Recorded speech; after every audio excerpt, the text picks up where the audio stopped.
All right, the LA Chargers get good news just a couple of weeks before the draft, almost exactly 2 weeks.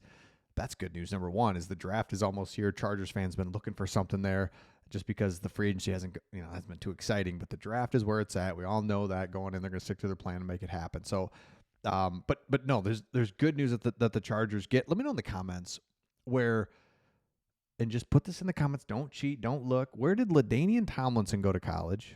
Drew Brees and Junior Seau. 1, 2, 3. I know where 2 of the 3 went. I don't know where Junior Seau went. I'll think on that throughout the video, and I'll get it by the end. I'm going to shock you at the end of the video if I can do that. Okay, here we go.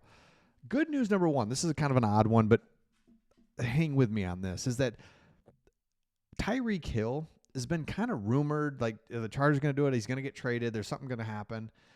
He's got another domestic thing, and it's just that's not the good news. The good news is that it's fully obvious that you don't mess with this guy. He's past his absolute prime, and what a window it was, and he could probably still play. He's probably going to have another couple of years of high level, but it's like that now.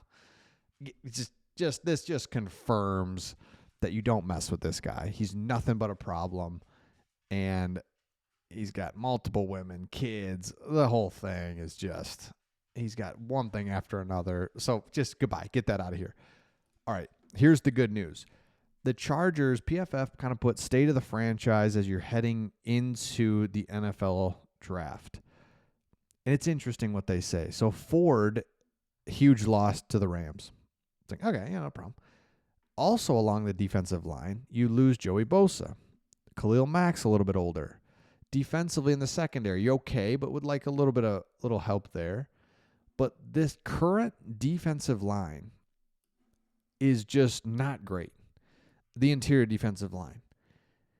So it's like, okay, what are we doing there? Also, team re-signed Mike Williams and Tyler Conklin. We know that. Not bad. But neither could make a major dent in the receiving core that finished 19th in PFF last year. So this is all kind of a negative vibe around this. However, here's the good news. When you look at the biggest risers over the last couple of weeks, it's Matthew Golden, who's now the number 1 wide receiver. 4.29 40. He keeps being mocked in the 20s, though, which is crazy, right where the Chargers are. Good news number 1 is he's either going to push down somebody even better, or he might be the one fall to the Chargers. And instantly, you've fixed your wide receiver position. You've fixed that, we don't have any threats. We don't have, what weapons do we have? Boom, done. That's how easy it can happen. The other one, defensive end and defensive linemen in general, interior and the ends, one of the deepest drafts we've seen for defensive linemen. So the good news is it's all good. With 11 picks, you're not going to overspend and go after somebody. Now, I do admit the Ford thing was weird, and it's unfortunate that he left. However, this draft is loaded with guys. And then here's the next thing. You've got the best after-the-catch threats in the draft. Kyle Williams, Washington State, 4.4. You've got Jalen Royals, Utah State. Trey Harris, Ole Miss. Luther Burden is one of the top wide receivers that could fall to you. Tez Johnson, Oregon.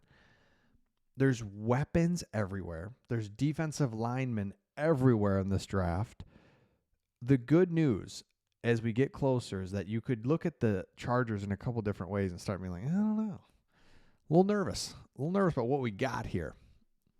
We'll get back to that in just a second. Here's the other good news. Let me just pull this in here. Day 3. So this is round 4, 5, 6, 7.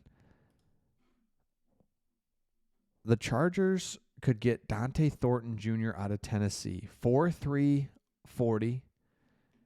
He ranks in the 93rd percentile mark in average target depth and the 97th percentile in yards per route last season. This dude's going deep. He's your big dude, fast. Again, this is the end of the draft. So there's so many players. You got to be excited if you're a Chargers fan. The next thing you have to remember And I don't think we do. I think we remember, but we're also like, yeah, whatever. It's just like, again, why is there so much hype around Jim Harbaugh? It's because this dude can absolutely coach. He takes a team immediately without the weapons, without this, without that, to the playoffs. Play the right way. Defense is good. Niners did the same thing. Wins like 13 games. Then goes to the NFC Championship. Then he's in the Super Bowl. Then he goes to Michigan. Immediately, boom, toe-to-toe with the juggernaut Urban Meyer Ohio State team overnight. Didn't win them. Everyone's like, oh, he sucks. It's like, dude, how are we even in these games? Michigan has nobody. Meanwhile, Ohio State's got Bosa's. It's got, the list goes on of all these, and they're going toe to toe to the very end. And then, of course, Michigan's been breaking through the last couple of years, beats Ohio State, goes to the national championship and wins that. Then he goes to the Chargers and wins immediately. So you've got an excellent coach. You're all set there. Life's good. Bunch of draft picks. You can see the depth in this draft. You're not going to mess with Tyreek Hill. Love it all. Okay. Junior Seau went to New Mexico. I have no idea. New Mexico State? Was it Junior Seau? I'm going to look it up because I just really like to know, and I'm not going to say it. You let me know in the comments if you can just knock it out. Junior Seau College. Oh, my gosh. Okay. I'm so sorry. Oh, so dumb. I'm so dumb. Why didn't I just go? What am I doing? I'm so dumb. Duh. I tried to get cute with it is what happened. I was like, oh, I bet it's something that I'm not really thinking of. And then when you see it, you're just like, oh, okay. Yep. I'm an idiot. Let me know also your thoughts, as let's look at this here. I think it's important to look at this. So we look at the state of the franchise, the Chargers going in. Let's look also at your big division rival in the Kansas City Chiefs, because I think it's important to look at these guys. Remaining starter needs defensive line. And by the way, everyone needs a defensive line. They want to get stronger there. Like, come on. It's like, duh. So remember, they lose their top guard as well. It's like, what are they doing? So, anyway, the Chargers are in great shape. The screen went away, so I won't show it. But let me know your thoughts. Put those colleges in there, and we'll see all of you on the next one.